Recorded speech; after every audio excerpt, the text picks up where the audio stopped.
Nuestro ideal es como dar un abordaje en temas de lo que es la izquierda y la derecha.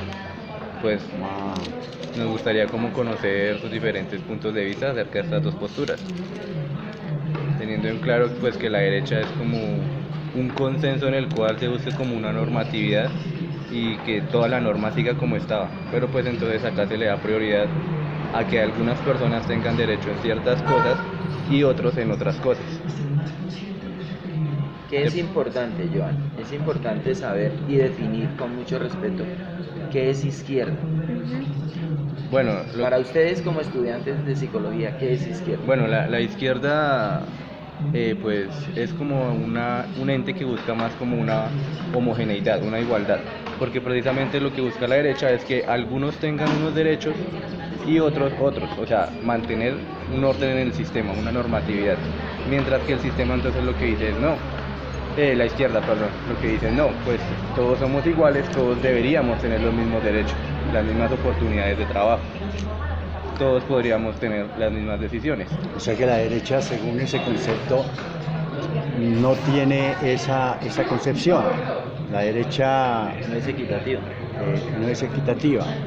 Sí, es que lo que pasa es que eso nace por allá en el 1500 algo, en Francia. Entonces o sea, había una revuelta de los ciudadanos por ciertas normativas que tenía un rey.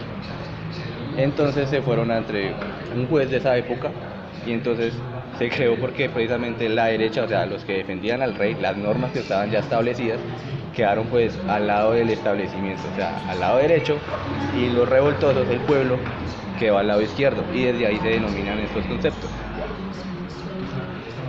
Bueno, más o menos es eso, pero no es no es tan atrás, eso está más reciente. Yo les daría, a ver, yo les daría unos parámetros generales para que podamos abordar y luego rematamos el tema concreto.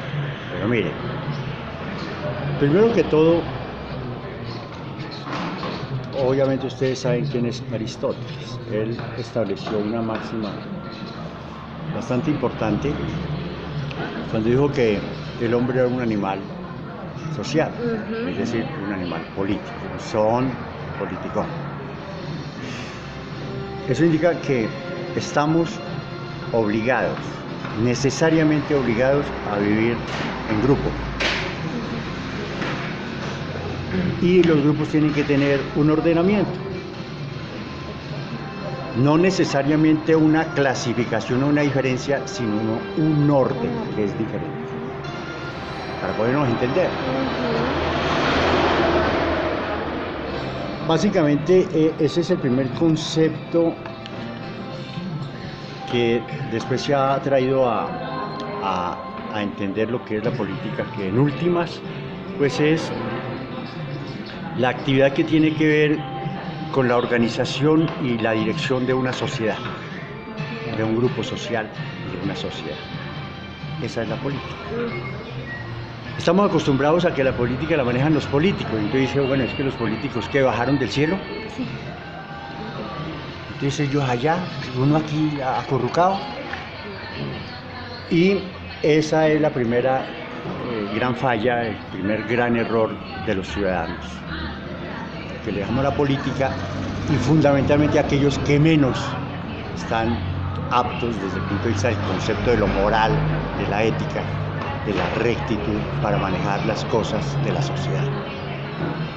Claro, Es una apreciación personal. Claro, y con eso que usted ahí como masificando, ahí podríamos también citar a Hobbes, ya que él hablaba de un leviatán, y el leviatán era un libro que prácticamente dirigía que había siempre en una sociedad, había como un líder que se escogía entre todos, y él lo denominaba como un monstruo de control, y precisamente sería como una etiología más clara de lo que usted se refiere, a que siempre hay como un poder central.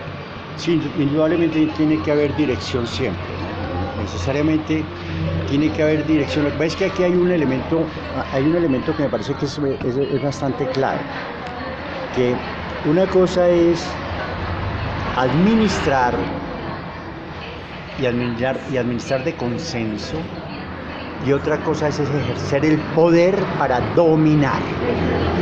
Eso es otra cosa. Naturalmente que la política tiene que ver con el ejercicio del poder. El poder ¿para qué, no es cierto? El poder para administrar de manera justa, de manera equitativa, darle a cada quien lo que le corresponde, básicamente es eso. Pero el concepto básicamente arranca la democracia. La democracia tiene diferentes significados en el tipo de sociedad donde se vive y en la época que se vive. Entonces, el concepto de democracia para los griegos hace 2500 años fue variando y se adaptó a cada sociedad y a cada etapa de la sociedad. Desapareció totalmente en el medioevo, por la monarquía absoluta, donde el rey era el dueño de la vida. Ahí no había ninguna posibilidad que si yo le caía mal al rey me mandaba a quitar la cabeza o él mismo me la quitaba. Para ejemplo de los demás, que nadie se pudiera sublevar ante la autoridad. Para subyugar. Sí. Eso se rompió afortunadamente con una clase en ascenso que nació en los primitivos aldeas de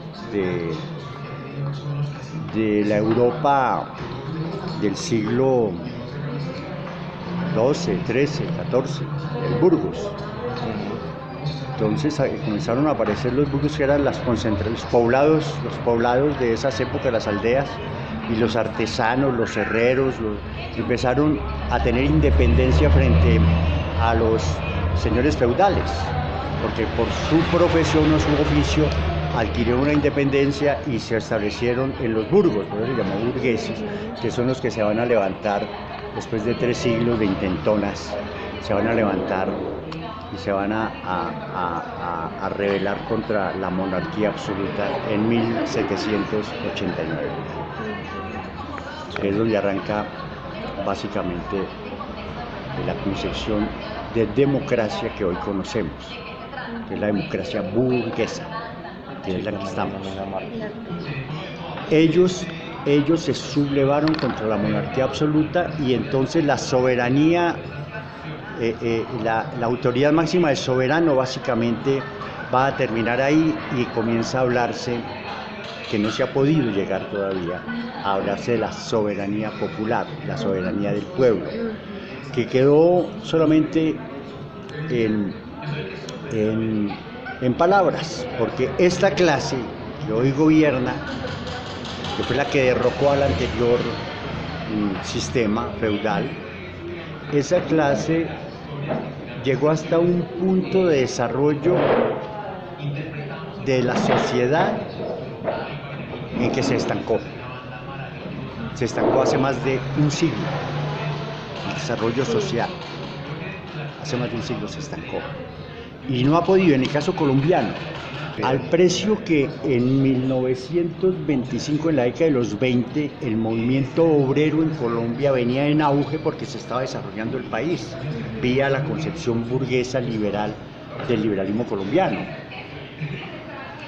Y el conservatismo, el liberalismo es de derecha, ¿no?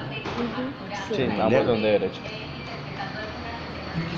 Pero tiene una parte mucho más de derecha, que es lo que se llama el pensamiento conservador. Y entonces, en la década del 20, el empuje del movimiento obrero y las reivindicaciones, digamos, de las propuestas liberales para el desarrollo de este país, comienza a crear serios problemas para ese establecimiento conservador. Ustedes saben que se va a llamar la República Conservadora 30 años a partir de la guerra civil del siglo, de comienzos del siglo, la guerra de los 3.000 días, duró 3 años. Esa guerra la ganó el Partido Conservador. Se instauró una república, se va a llamar república, mal llamada República Conservadora, porque hubiera 30 años en el poder desde el triunfo de la guerra de los conservadores. Se empieza con Reyes y termina en el 30 con el triunfo del Partido Liberal con Olaya Herrera. Bueno, ¿qué pasa aquí? El empuje liberal, quiero señalar esta parte. En 1925 había un desarrollo muy grande del movimiento obrero, los ferrocarrileros, los obreros, el desarrollo del transporte fluvial. Venía el desarrollo textil incipiente ya fundamentalmente en Antioquia, venía creando grandes concentraciones de obreros, y eso empezó basado en el auge de la Revolución Rusa de octubre de 1817, comienza a crearse el sindicalismo de clase, de izquierda. Bueno, entonces esas huelgas comenzaron a ser mal vistas. La huelga tiene una relación de reclamo de los derechos. Esa es la explicación. Y finalmente, ese reclamo de los derechos pues lleva a un paro, porque la única manera de amenazar al capitalismo es pararlo. Se le arranca a la brava. Las 8 horas que hoy tenemos de derecho laboral, eso no es que nos las otorgaron. Eso costó sangre y prisión en 1886, el movimiento obrero. Entonces, finalmente, ¿qué va a ocurrir? Para ese gobierno conservador y hoy para la derecha, un paro, una huelga de trabajadores es criminal, es terrorista. Pues eso ocurría en la década del 20 con los obreros. Entonces, ¿qué decretaron? La pena de muerte para los terroristas. ¿Y quiénes son los sindicalistas? El movimiento obrero. Entonces se da en 1925 un debate en el Congreso Nacional. El Partido Conservador propone que se apruebe la pena de muerte para esos terroristas.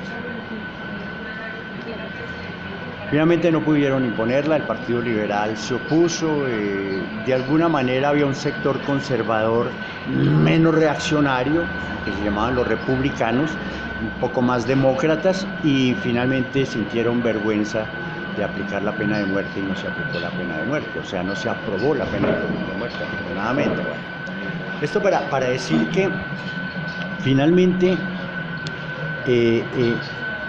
el concepto de izquierda y de derecha va a estar marcado a partir de que la izquierda busca la igualdad de derechos sociales y políticos. Y eso es visto de manera aterradora por el status quo, por quienes detentan el poder. Sí. Esa es la lucha. Si ustedes vieron en la campaña pasada, en octubre, la presidencial, ya para octubre, Uribe salía en sus publicidades diciendo no a la lucha de clases. Entonces dice, ¿cómo así? ¿Quién está hablando de lucha de clases? Porque es que siempre nos han dicho que la sociedad es una mesa de billar. Todos somos iguales. Y eso es una falacia. Porque básicamente, ¿dónde aparecen las clases? Si Joan es dueño de un banco o es el usuario del banco. Era más plata. Si Gina es dueña de una flora o es la empleada de la flora, la trabajadora de la flora. ¿Es más por el poder adquisitivo? No, pero hay una diferencia. Una cosa es que tú seas dueña de la flora a que seas empleada de la flora. Clase social. O sea, no eres de la misma clase. Ajá. A eso es que me refiero. Eso demuestra que no todos somos iguales. No. Estamos hablando en lo económico, social. Es en eso, no en lo demás. En lo demás todos somos diferentes. Tenemos en común unos rasgos y unos parámetros genéticos totales como seres humanos, en fin. Pero ya como elemento social, indudablemente económico, somos diferentes. Decía Gerardo Molina, un ideólogo del liberalismo socialista de la década de los 50,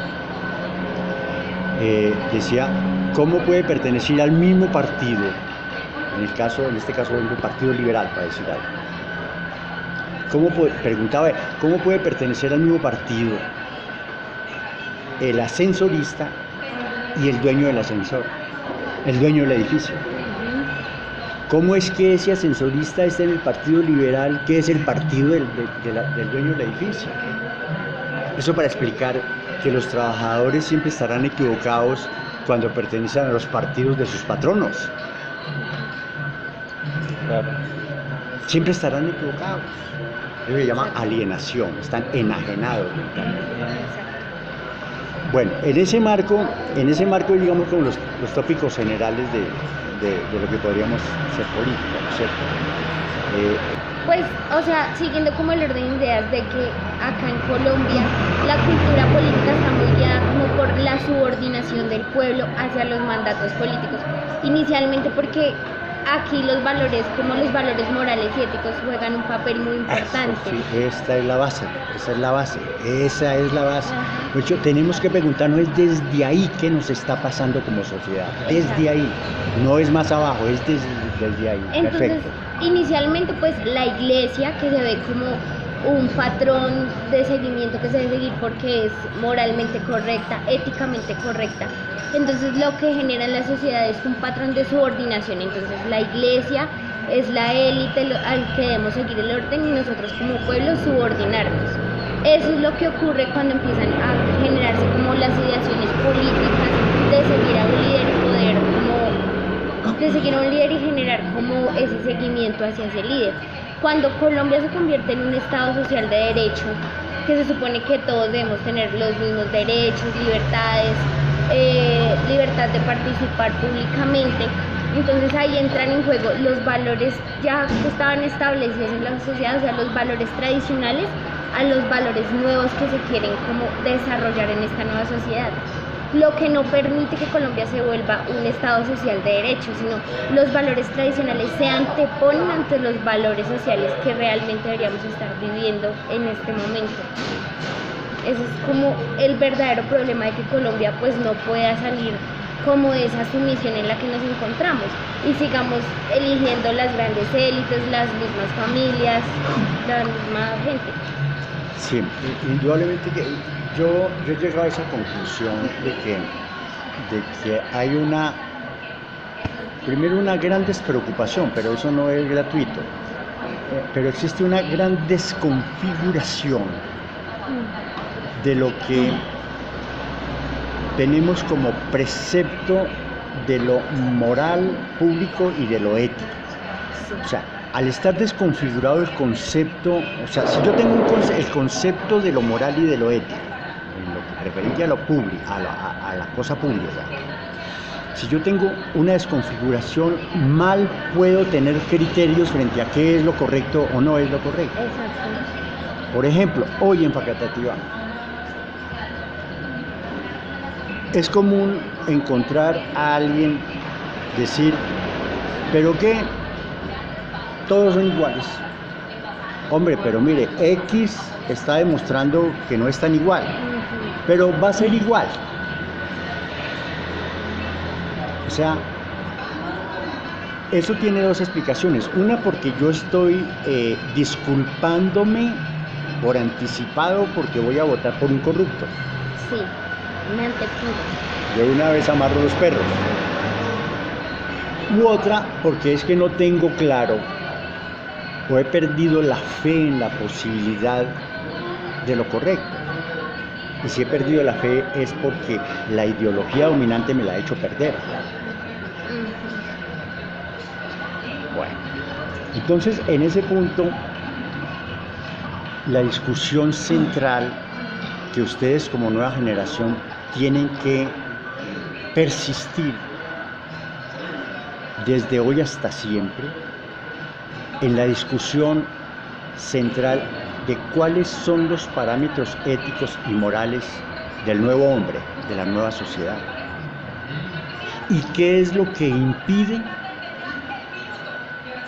que un deseo por una conducta correcta o recta en función del ideal de elevar el ser humano, ¿qué es lo que impide que esa voluntad de llegar a ese ideal no se alcance?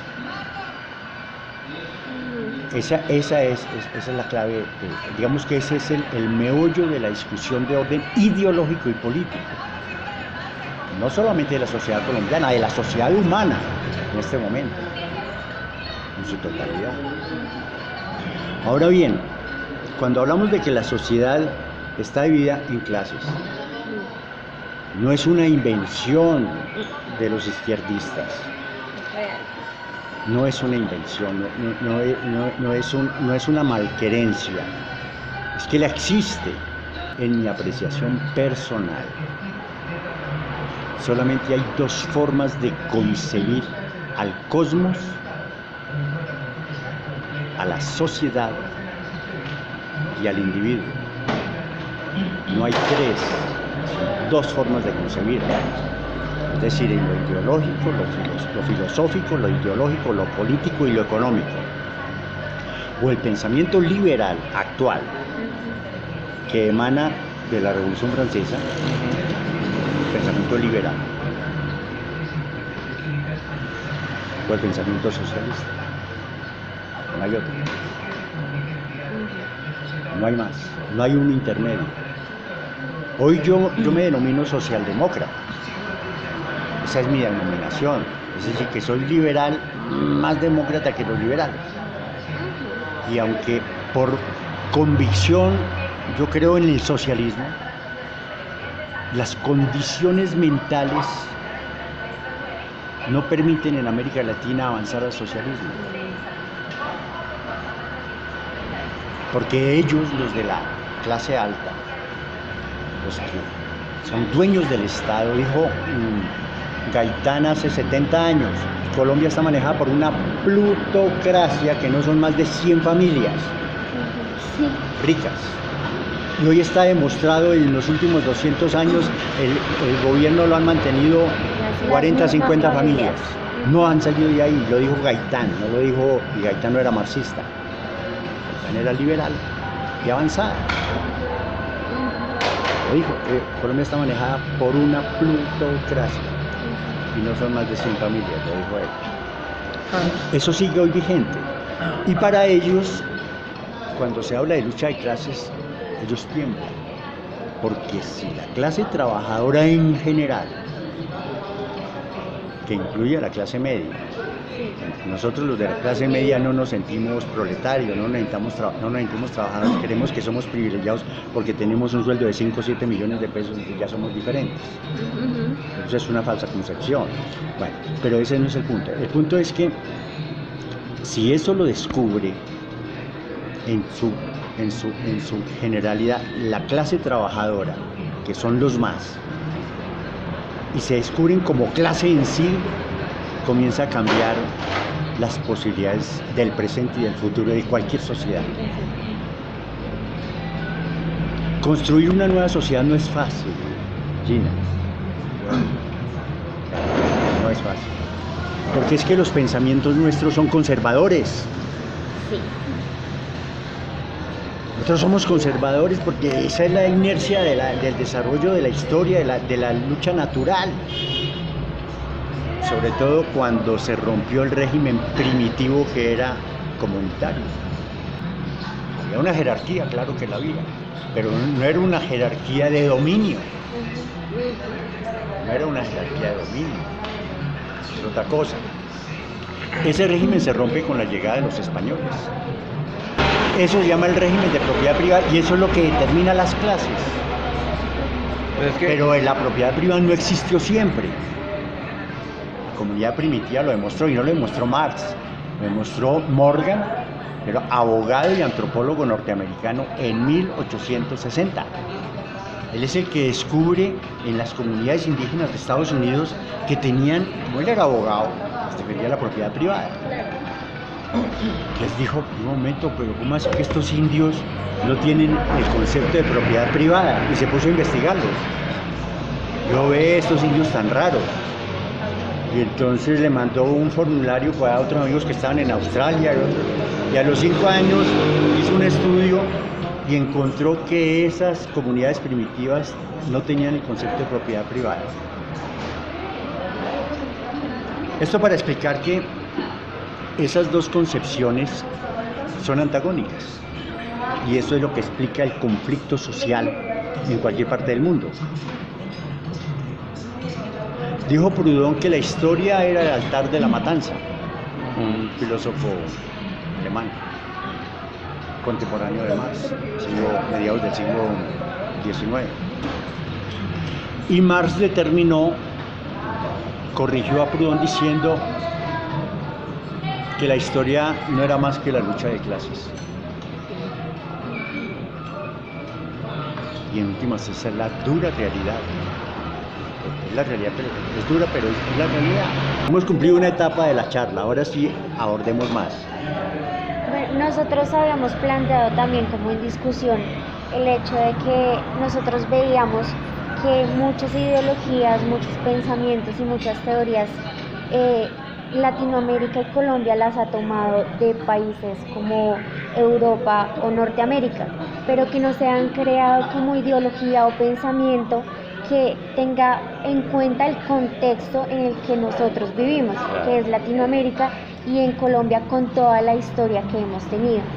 Nosotros queríamos como rescatar también eso, porque nos parece importante que nosotros empecemos a crear y a pensar más en ideología, en política y en pensamientos que estén más relacionados con lo que nosotros vivimos, porque nosotros hablábamos que tal vez Norteamérica o Europa han tenido una situación tanto histórica como contextual muy distinta a la de nosotros.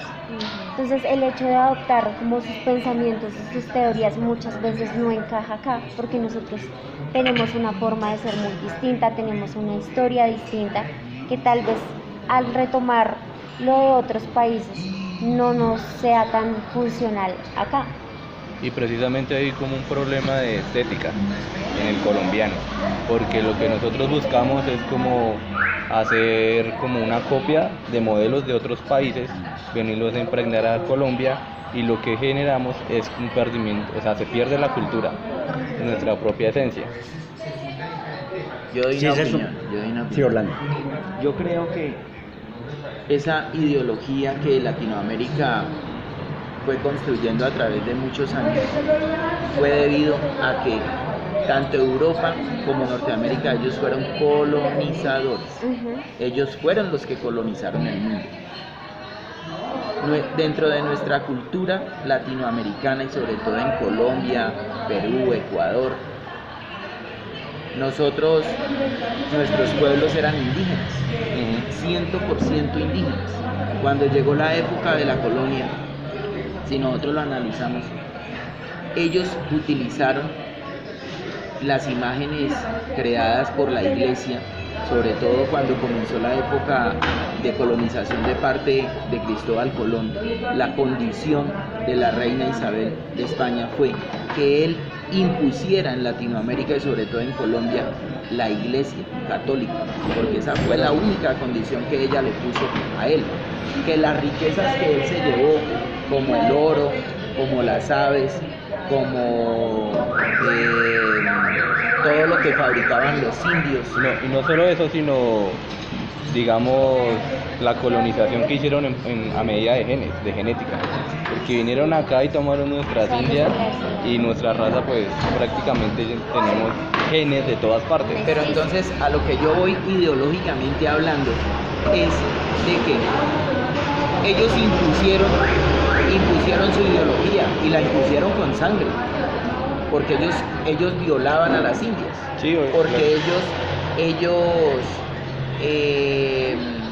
hicieron lo mismo que hicieron los europeos en África, en Asia, cuando ellos esclavizaron, porque ellos esclavizaron a los indios y por esa razón los obligaron a trabajar con el único fin de llevarse en el oro, porque lo que más les importaba a ellos era llevarse en el oro de estas tierras. Entonces a lo que yo voy es que así de esa forma como nosotros fuimos subyugados, hablamos de los indígenas, con ese pensamiento, con esa ideología, comenzó a crecer el pueblo, a desarrollarse el pueblo, siempre con esa imposición por parte de ellos. Entonces, debido a eso, nosotros hoy en día y ellos nos hicieron creer a nosotros a través de muchos años debido a su desarrollo. Lógico, ellos son países desarrollados.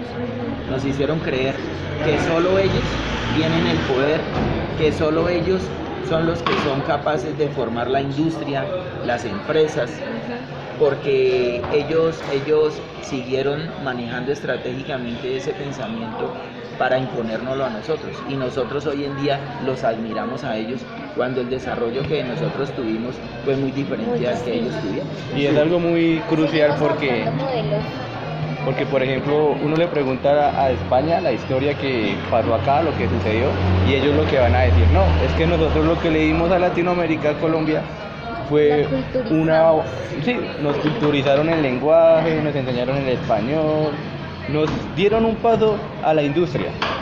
Eso es lo que dicen ellos. Pero lo que dice el Señor no dicen toda la sangre que hubo, los muertos, sí, la riqueza que nos se llevaron.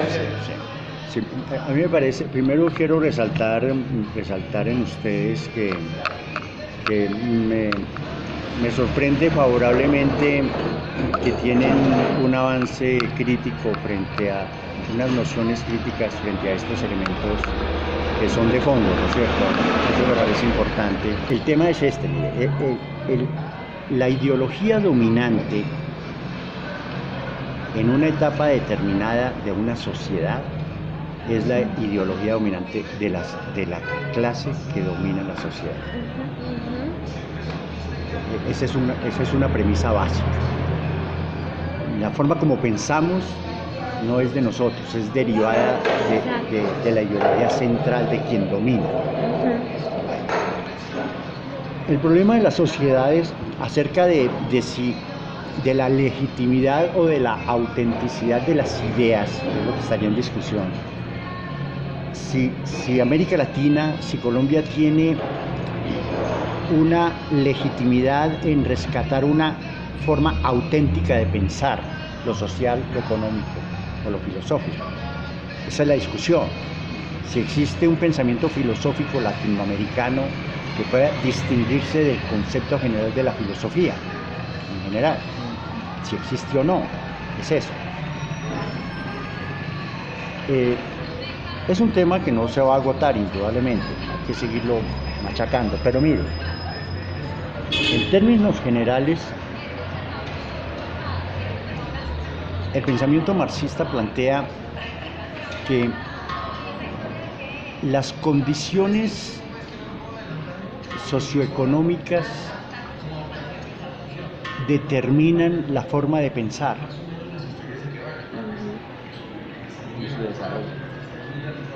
Y el desarrollo que eso determine, pero que son las condiciones socioeconómicas la determinante de mi forma de pensar. Esto indica que yo pienso según vivo. Si yo vivo como Diógenes entre un tonel, como el Chavo, pues así mismo dimensiono el mundo. Pero si vivo en un palacio, pues yo desde allá dimensiono el mundo de otra manera, necesariamente.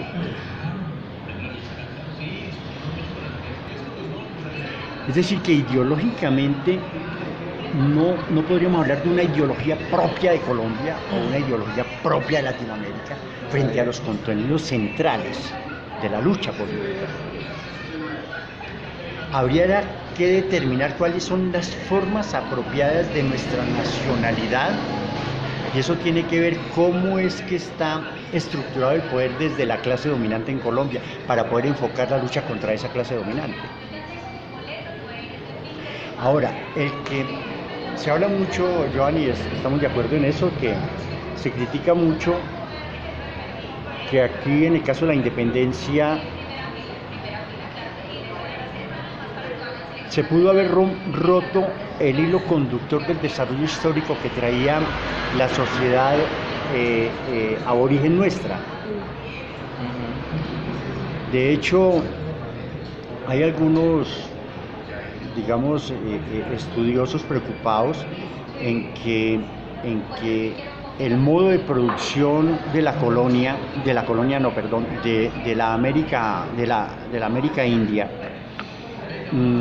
traía su propio desarrollo, y era apenas obvio que traía un desarrollo socioeconómico, y uno se pregunta, de no haber venido el impacto del descubrimiento y la conquista y la dominación, ¿cómo seríamos hoy? ¿No es cierto?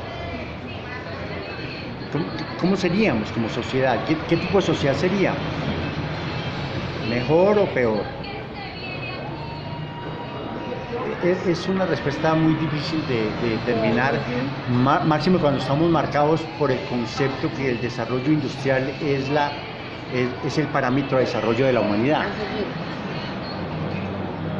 Si nosotros rompemos que ese desarrollo industrial puede no ser el parámetro de desarrollo de la humanidad, entonces uno empieza a encontrar otros aspectos de la vida humana. Pero tendría que romper el concepto de del desarrollo industrial como única posibilidad del desarrollo de la sociedad humana.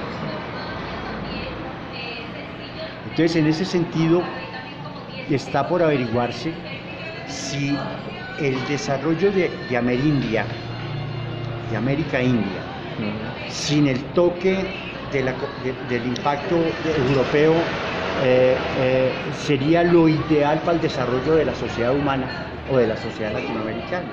¿Cómo encontrar un pensamiento filosófico que derive en una ideología latinoamericana? Hay quienes dicen que Bolívar tiene unos parámetros para Latinoamérica cuando dice hace 200 años los Estados Unidos de Norteamérica parecen destinados por la providencia a plagar de miseria a las Américas. Eso para explicar que la búsqueda de una identidad me parece que es válida.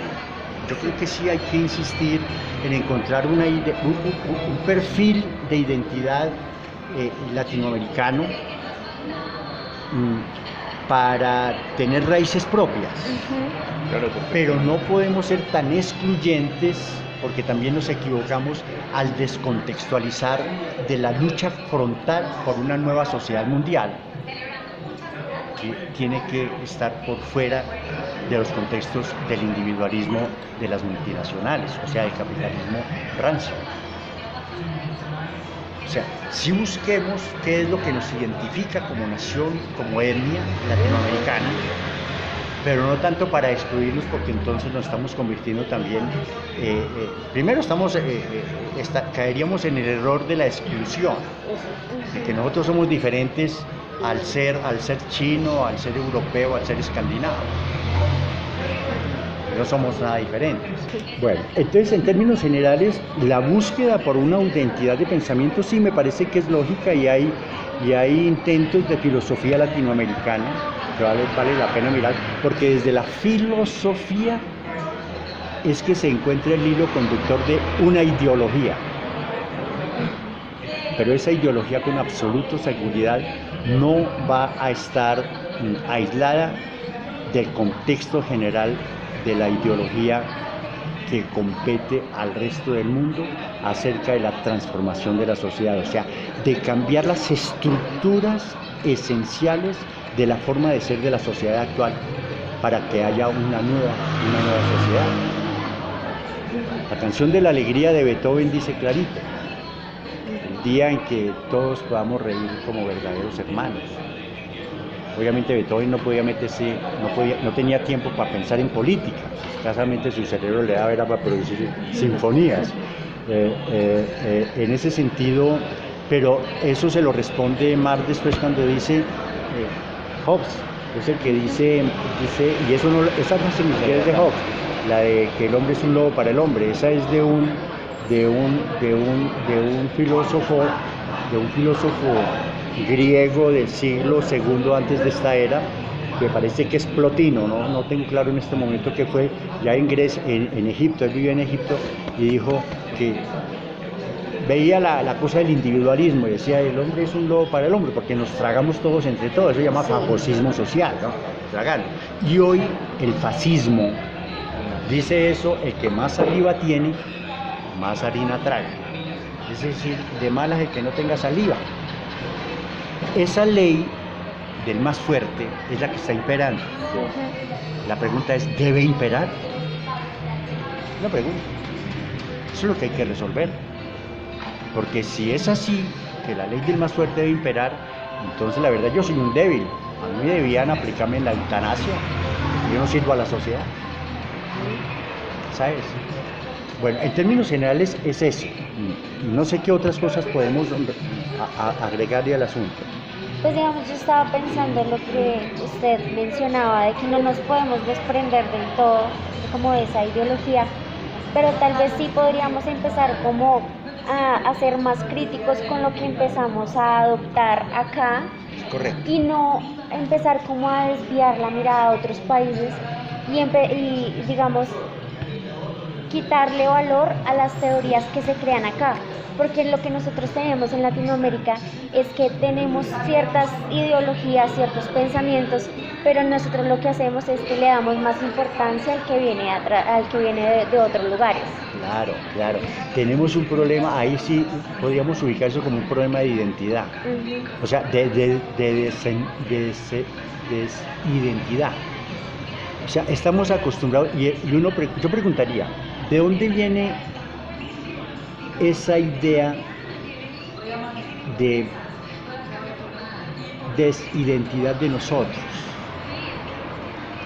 Ahí hay una falsa modestia, una falsa modestia de humildad. ¿Entiendo? O sea, yo preciso ahí en eso.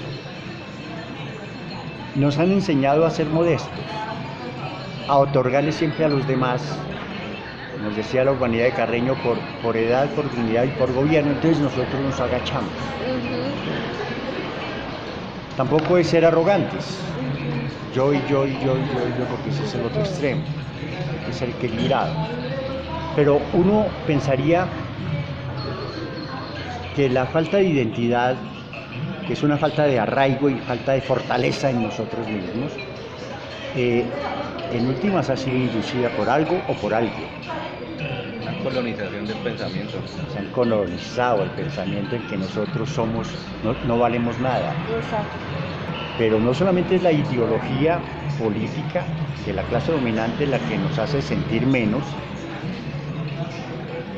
y uno nace y nuestros padres caen en ese error, y nuestros abuelos también, y nosotros en nuestros hijos, de negarnos al otro, no solamente la ideología política, sino también la concepción religiosa del cristianismo. Claro. Que en el medioevo dijo que lo máximo era Dios por encima de todo, pero que Dios estaba en el monarca, era un elegido, no solo el Papa, sino el monarca. En ese sentido, todo por el monarca, yo no valgo nada. Tan es así que Su Majestad, si usted quiere mi vida, yo se la entrego. De por sí eso en estos tiempos aún sigue. O sea, no, estamos en pleno medioevo. No, O sea, el no error hay una sí. democracia sino una monarquía. Estamos en una dictadura presidencial, eso es lo que es el sistema político colombiano. Y hoy estamos ante los políticos, entonces el caudillismo. Pero no siempre tiene que ser así. O sea, en la medida en que tú asumas tu propia identidad, primero como ser, y luego identificando qué es lo que nos hace juntar ideológicamente para luchar por un bien social o por un bien político, en esa medida nos juntamos frente a esa ideología. Pero hay que tener cuidado de endiosar a caudillos, porque siempre nos estamos negando a nosotros mismos. Y eso mismo es extensivo al concepto de desarrollar un pensamiento latinoamericano que nos pueda identificar frente al pensamiento oriental o al pensamiento europeo o al pensamiento anglosajón. Me parece que eso sí hay que hacerlo y rescatarlo y luchar por ello. Ahora, ustedes cuando ya estén graduadas en 2 años, pues cada una a su trabajo, y es posible que se olviden de esto, pero no deben de hacerlo. Hoy lo hacen para cumplir con una nota. La intención es que se conviertan en seres políticos, en individuos políticos, que actúen en política, que reclamen los espacios políticos, y que si no tienen el tiempo se unan a otros grupos políticos donde están plenamente identificados y que cumplen los parámetros de equidad y de respeto democrático entre sí mismos para respaldar las propuestas, no individualizarse porque cada uno de ustedes se va a ganar 5 millones de pesos con una multinacional, porque pasan los contratos, son inteligentes y talentosos y tal, y ya resolví un problema, ¿no? La invitación es a que prosigamos elaborando, participando. La invitación es a que seamos críticos y que no seamos pasivos. Actuemos. También reconocer de nuestra parte esas situaciones sociales y culturales que hacen que nosotros seamos únicos y que también son situaciones que se presentan en el contexto del país que muchas veces como colombianos no las reconocemos porque nos negamos a nosotros mismos. Entonces, si no contamos con buenas opciones laborales, entonces no, es porque nosotros somos de la clase baja o de la clase media y lamentablemente así nacimos y nosotros estamos destinados a tener un trabajo. A ser sumisos. Sí, a tener un trabajo así porque así nos tocó. O sea, a dejar de estarnos negando y normalizando que si las grandes élites dominan el país es porque así nos tocó, porque nosotros nacimos en la clase baja o en la clase media. Claro. Y se debe normalizar. Hay que decolonizar ese pensamiento. Indudablemente. El latinoamericano lo que tiene es que empezar a crear unas bases culturales concretas para así generar un reconocimiento internacional. Porque si no vamos a seguir siendo los mismos subordinados, los mismos sumisos ante otras naciones, ante otras industrias. Sí. Siempre. Sí, claro, eso es básico porque mire, Paulo Freire decía hace 60 años, y esto me sirvió mucho porque yo pensé que los indignos éramos solamente los de abajo. Las condiciones de fragilidad socioeconómica en que vive el trabajador o el campesino. Yo soy hijo de campesinos y yo soy fundamentalmente campesino. Entonces yo decía, no, yo soy indigno por ser pobre y campesino y todo eso. Entonces, leyendo a Paulo Freire, encontré una frase que me pareció fantástica. Él dice, tan indigno es el opresor, tan indigno es el oprimido como el opresor. La conclusión es que la sociedad es indigna mientras haya opresión de unos sobre otros. Hay que reventar la indignidad. Y eso implica la discusión y el debate permanente frente a los valores éticos. Porque uno de los valores éticos fundamentales es la dignidad del ser humano. Mientras el ser humano, decía Hegel en alguna parte, no sé si en la ideología alemana, en alguna parte Hegel dice, yo considero a Hegel como el ideólogo base de quien estructuró el pensamiento liberal desde la filosofía. Puede que hayan otros que tengan a otros autores como fuente de la estructuración del pensamiento liberal de la sociedad moderna, pero yo considero a Hegel. Y dijo esto, mientras uno solo en la sociedad no sea libre, mientras haya un esclavo, uno solo, la sociedad no es libre. A ese pensamiento radical llegó Hegel. Naturalmente que para él la libertad implicaba, y en eso tenía razón Hegel, para mí, implicaba ser independiente, o sea, ser autosuficiente en las condiciones de vida. Si tú no estás amedrantada por el fantasma de la estrechez económica, tú, si nosotros no estamos amedrantados por la estrechez económica, somos libres. Y cuando no estamos amedrantados es porque tenemos asegurado nuestro diario vivir, asegurado el de hoy, el de mañana y el del resto. Yo no tengo por qué preocuparme por el hambre porque siempre hay comida en la despensa. No tengo por qué preocuparme por trabajo porque yo siempre voy a un sitio donde produzco. Y me gano para mí, para mi familia y todos estamos en la misma. El capitalismo nunca dará pleno empleo, nunca. El capitalismo no puede dar. El capitalismo es perverso por esencia. Esto para rematar diciendo que para Hegel ese pensamiento llevaba a romper el absolutismo y la monarquía. Todos dependían del monarca, y si se vivía era por la gracia del monarca. Entonces él decía que cada individuo tenía que llegar a ser autónomo en sus condiciones de vida para poder ser libre en su pensamiento. En últimas es lo que plantea Hegel. Entonces, ese elemento tiene que estar centrado en la búsqueda de una nueva forma de lucha contra la opresión, que haya verdadera democracia. Y precisamente el encadenamiento colonizador que tiene el colombiano, porque como decía Spinoza, el individuo, o sea, para hacer política se tienen que tener en cuenta dos sentimientos esenciales, que son el miedo y la esperanza. Entonces, hay que generar miedo en el individuo para tener esa hegemonía, ese poder, y esperanzarlos a algo que en sí nunca van a tener, porque precisamente es el individualismo. Y el miedo es al hambre. Sí. El miedo es al hambre. Yo puedo decir, el frío es berraco, pero en última yo puedo dormir esta noche, me arreglo y paso al otro día, pero mañana el hambre me debilita en 3 días.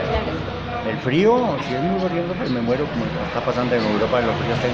Pero digamos que el principio es el hambre. La gente la doblan es por el hambre. Claro, y el poder, la hegemonía precisamente se centra en esos procesos que el individuo, las necesidades básicas que uno necesita, y ahí es donde, o sea, la construcción política colombiana entonces se centra en eso. Y por eso es que siempre las mismas familias, los mismos regímenes suben al poder, ¿no? Son las que... Porque se aprovechan del pobre, el que tiene hambre, el que siente frío, los esperanzan con que les van a dar casas, con que les van a dar comida, con que les van a dar subsidios, se los dan por un tiempo mientras son Y nos tienen elecciones. siempre así de nariguera. Exacto. En el otro gobierno sí va a haber vivienda para mí, en el otro gobierno va a haber al fin va a haber empleo en el otro. Exacto. Entonces, Esos son elementos críticos de fondo frente a y eso es lo que determina el pensamiento en últimas, para concluir de donde arrancamos, que es la característica central, independientemente de las desviaciones que se puedan dar, somos humanos todos. El pensamiento central hoy político en Colombia está determinado en eso que estamos hablando. Entonces, en ese sentido, el pensamiento de izquierda siempre tendrá que abogar por la amplitud de los derechos sociales y políticos que el Estado, cualquiera que sea, debe darle a todos los ciudadanos. Y no brinda. Ese es un concepto de pensamiento de la izquierda. Quienes lo interpretan arriba en las cosas nacionales, pues habrán unos que las interpretan más afín, otros menos, pero ese es el pensamiento de la izquierda. El pensamiento de derecha dice, esto es la ley natural, ¿qué culpa? Básicamente es eso. Bueno, sigamos. Pues es que yo estaba pensando que el problema es que nosotros como que estamos acostumbrados a como asignarle el poder a alguien y nos olvidamos que, o sea, pues nosotros generalmente como que decimos, no, el poder para la clase dominante, Sí. pero nosotros nos olvidamos Estamos que, colonizados. que la clase trabajadora junta también puede tener el poder y que puede conseguir muchas cosas. Y otro problema del colombiano. Gina, esa es la clave. La lucha es buscar los parámetros centrales que intenten agrupar a la mayor cantidad de clase, donde nos identificamos como clase, independientemente de las estratificaciones de la preparación de cada uno. Tiene que cambiar la estructura del Estado. Para eso tenemos que meternos en política y competir en política. No solamente en la parte electoral, sino todos los días. Total que creo que la síntesis está más o menos, no es fácil bajarla, pero la síntesis está ahí. Muchas gracias. No, más faltaba, les agradezco que me hayan prestado atención.